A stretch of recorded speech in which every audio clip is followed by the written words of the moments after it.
కృతి కృతి ఆగు. ఇప్పుడు ఇక్కడ అనవసరంగా గొడవ చేయకు, వెళ్ళిపో. ఈ మెసేజ్కి అర్థం ఏంటో చెప్పి వెళ్ళిపోతా. చెప్పు Kriti, I'm done, let's take a break అంటే ఏంటో చెప్పి వెళ్ళిపోతా. అంటే నువ్వు నాకు కరెక్ట్ కాదు అనిపిస్తుంది, నన్ను కొన్ని రోజులు వదిలేయని. రిలేషన్షిప్ వచ్చిన 2 years తర్వాత అర్థమైంది నీకు ఇది? సారీ, తప్పైపోయింది. ఇంకొంచెం ముందే తెలిస్తే బాగుండేది. ఏం తెలిసింది కృతి? ఏం చేశాను నేను? ఇదే నాకు నీతో ప్రాబ్లం. ఏదైనా చెప్పేదాకా నీకు అర్థం కాదు. పోనీ అర్థం చేసుకున్నాకైనా నా సైడ్ ఆలోచిస్తావంటే అది లేదు. ఏమైనా అంటే హర్ట్ అయిపోతావు. సరే, ఇంకా అలా అన్నా.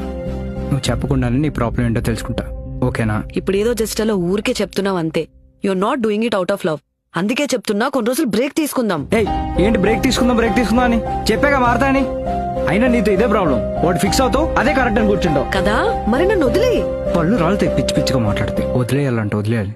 ఏం జరిగినా వదలను. ఇలానే నీ పక్కన ఉంటా, నీతో గొడవ పడతా, బ్రతిమలాడతా, కావాలంటే కాలు పట్టుకుంటా. అంతేగాని వదిలే ప్రసక్తే లేదు. ఊరికే లవ్ లో లేం కదా, ఏదో ఒకటి ఉంటేనే కదా ఇన్నాళ్ళు కలిసి ఉంది. ఎలా వదిలేస్తాం? I'm sorry, I love you.